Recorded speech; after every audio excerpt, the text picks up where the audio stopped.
Imagine you are an official in the ancient Chinese Han Dynasty.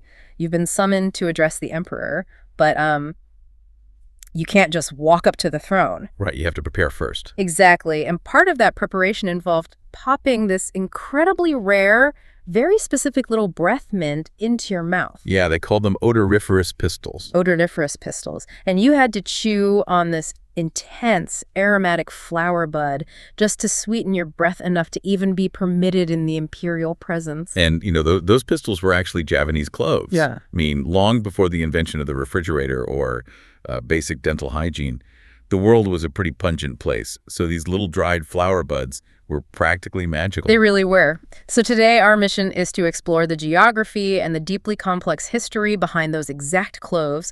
We are taking a deep dive into the Moluccas, the legendary spice islands of Indonesia. Yeah, and we've got a really fascinating stack of sources for you today. We're looking at historical analyses, geological surveys, and some incredibly detailed ethnographic records. Our goal here is to give you a comprehensive look at how this insatiable global demand for just a few tiny spices completely shaped early local alliances, triggered proxy wars, and eventually, forged one of the most complex, diverse ethnic makeups on the planet. Because for centuries, the Moluccas were the absolute only place on Earth where you could find cloves, nutmeg, and mace. The only place. Yeah, literally nowhere else. But to understand the complex societies that grew up around these spices, you first have to understand the violent physical geography that made this botanical monopoly possible in the first place. Geologists call the region the Molucca Sea Collision Zone. Right, because you have this highly volatile tectonic intersection. There are 4 major geological plates and 2 continental blocks that are just constantly grinding against each other. It's incredibly unstable ground. Yeah, they are subducting beneath one another, creating deep-sea trenches and these incredibly active volcanoes like Mount Gamalama on the island of Ternate. And that constant tectonic activity is really the underlying engine of this entire history. The volcanic eruptions deposited these towering peaks of incredibly fertile, mineral-rich ash. Which is exactly what the plants needed. Exactly. That specific volcanic soil is the absolute prerequisite for these delicate spice trees to thrive.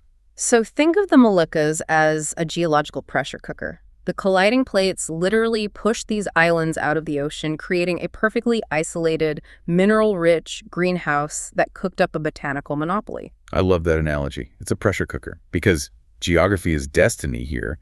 The sheer isolation combined with the unique climate meant that whoever controlled this tiny speck of land controlled the global spice market.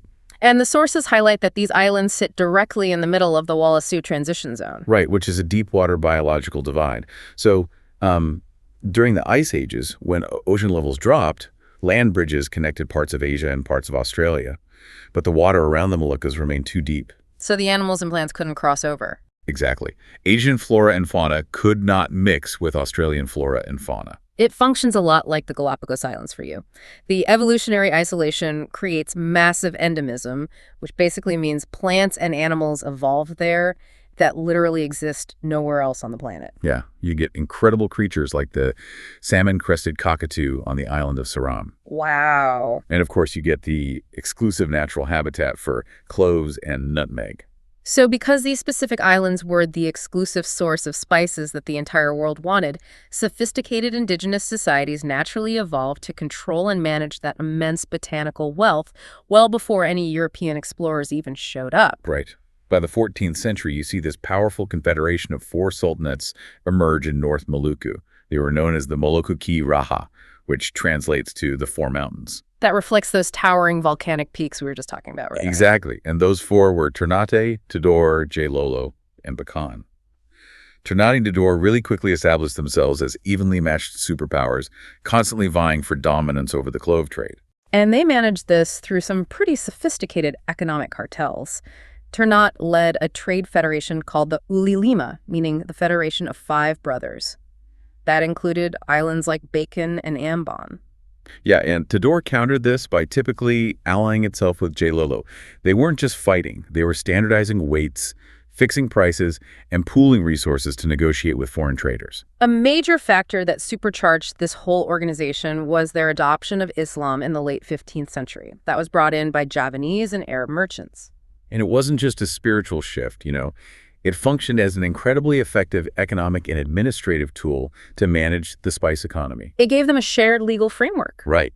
It allowed the sultans to write binding contracts in a common script, manage sophisticated trade fleets, and interface with the wider Muslim trading world that stretched all the way to the Mediterranean.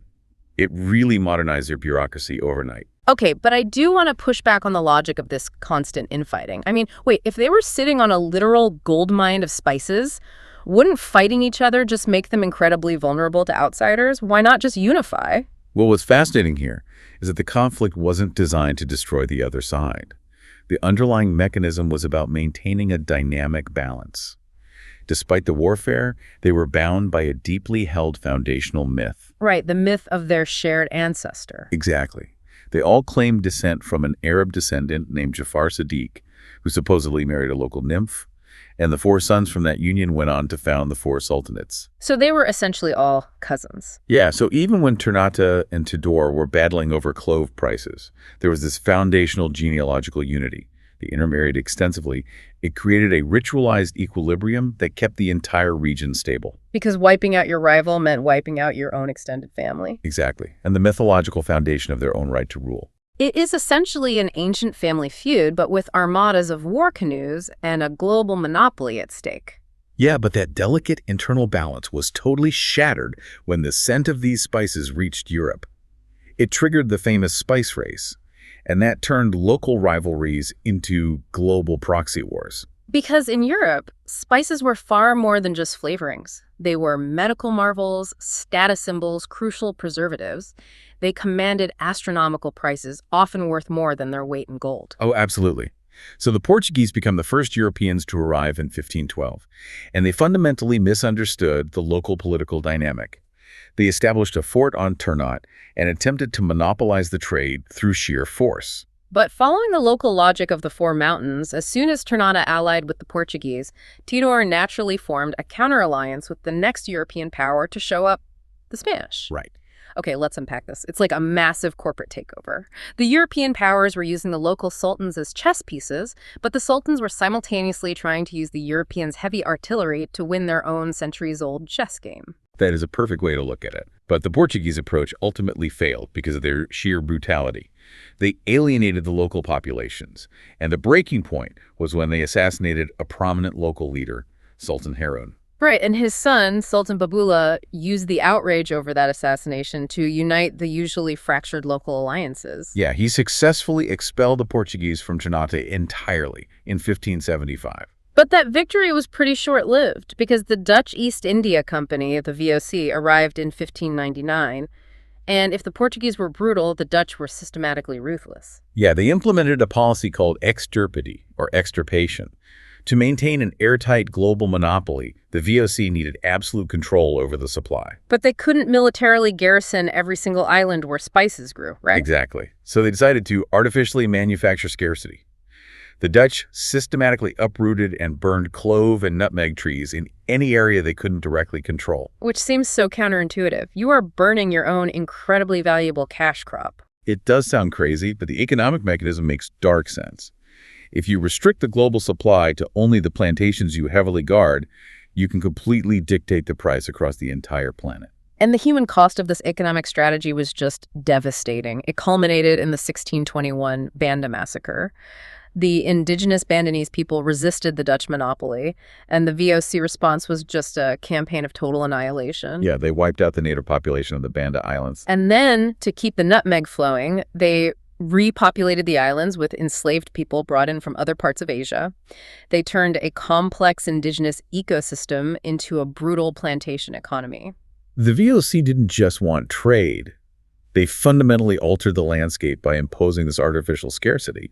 They completely severed the indigenous people's symbiotic relationship with their own crops. It really makes you realize that a simple nutmeg shaker on a 17th century European dining table was absolutely soaked in blood. It was. But amidst all these world-altering atrocities, the historical records also capture some bizarre, almost surreal moments, like the English explorer Sir Francis Drake visiting the islands during this period. Oh, this story is wild. The local sultan actually offered Drake a massive haul of incredibly valuable cloves at a bargain price. Yeah, and Drake turned the offer down. He turned it down because his ship was already riding dangerously low in the water. It was completely stuffed with stolen gold and silver he had pirated from Spanish galleons. He literally did not have the cargo space for the most valuable crop on Earth. But he did find room for a highly unusual souvenir. Oh my gosh, yes. He brought back a fake mermaid from Sumatra to show off to high society in Europe. It was the upper half of a monkey crudely sewn onto the tail of a fish. Which caused a huge stir in Europe, by the way. It's just crazy. You have these massive, tragic geopolitical shifts destroying ancient societies, and Drake is sailing away with a stuffed monkey fish. Yeah, the contrast is jarring. But moving forward, centuries of this intense global trade didn't just extract spices. It deposited people from all corners of the globe. It fundamentally altered the DNA of the Moluccan people. Right, the original settlers of the islands were Australo-Melanesian peoples. You'll often see them referred to in historical texts as the Alifuru. And the linguistic context of that term is important for you to understand. Alifuru comes from a Tidor word, hail furu, roughly translating to wild land. Which coastal kingdoms and Europeans used to describe the inland populations. Right, and it's a term now considered derogatory by many modern Moluccans, implying backwardness. These original populations were eventually followed by waves of Austronesian migrants. And then, once the global spice trade kicked into high gear, the demographic floodgates just opened. Over the centuries, you see a massive influx of Chinese, Arab, and Indian merchants settling in the region, followed by the European colonists themselves, the Dutch, Portuguese, and Spanish. Consequently, Maluku has one of the largest multiracial populations in Indonesia today. And there's a crucial geographic distinction in the demographics here. Oh, right, between the highlands and the coasts. Exactly. The Highlander communities up in the mountains remained more ethnically Melanesian, while the coastal populations heavily intermixed with the constant waves of Austronesian and foreign traders. It's amazing. You can literally read the history of global exploration just by looking at a local phone book in a city like Ambon today. You'll find Dutch surnames like Gaspers and Van Afflen, Portuguese names like de Frets and da Costa, Spanish names like Mendoza, and Yemeni Arab names like Al-Khaf and Essagaf. It is a staggering genealogical tapestry. But, this complex demographic evolution continued well past the colonial spice era. While colonial migration was driven by the global spice trade, the 20th century saw a new wave of government-sponsored internal migration that reshaped the demographic balance even further. Yeah, during the Dutch era, and continuing heavily under the independent Indonesian government, there was a transmigration program.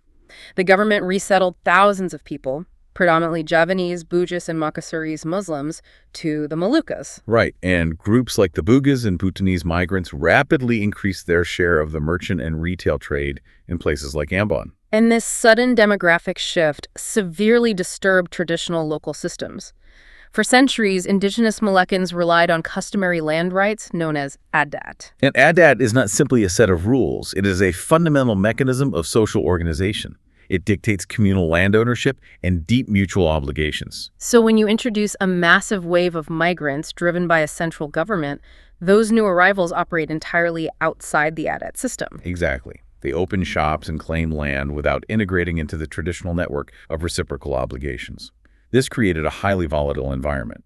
Especially because the coastal Moluccan populations already had large Christian communities dating back to the Portuguese era.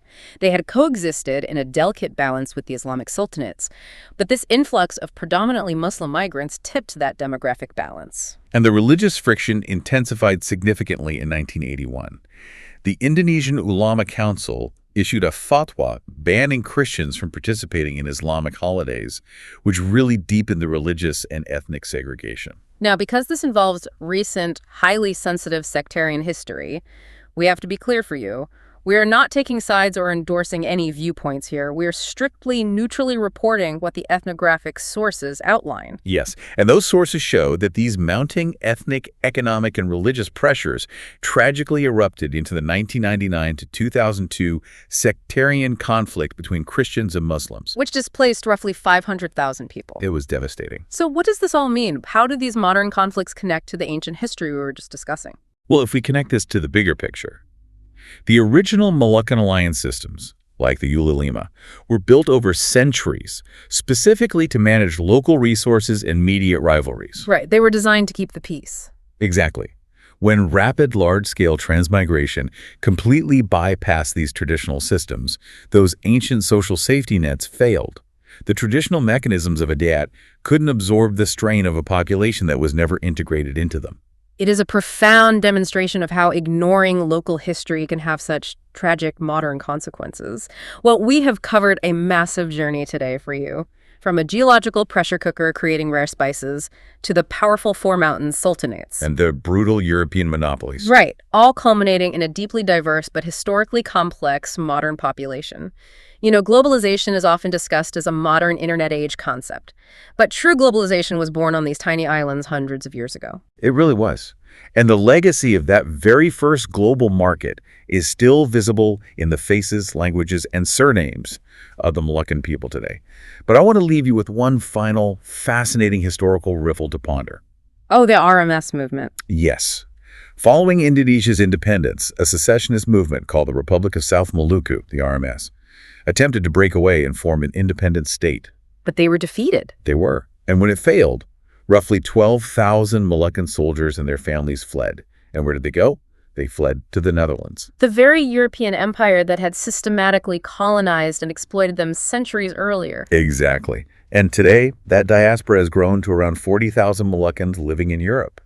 They actively keep ancient Moluccan traditions alive. You can literally see the kakalele, the fierce, traditional Moluccan martial dance, being performed right in the streets of the Netherlands. Wow. It's a striking irony. The European empire that once sailed across the world to conquer the Spice Islands is now home to the very descendants of those islands. So the next time you encounter the scent of cloves, maybe in a warm cup of cider or a holiday dessert, take a moment.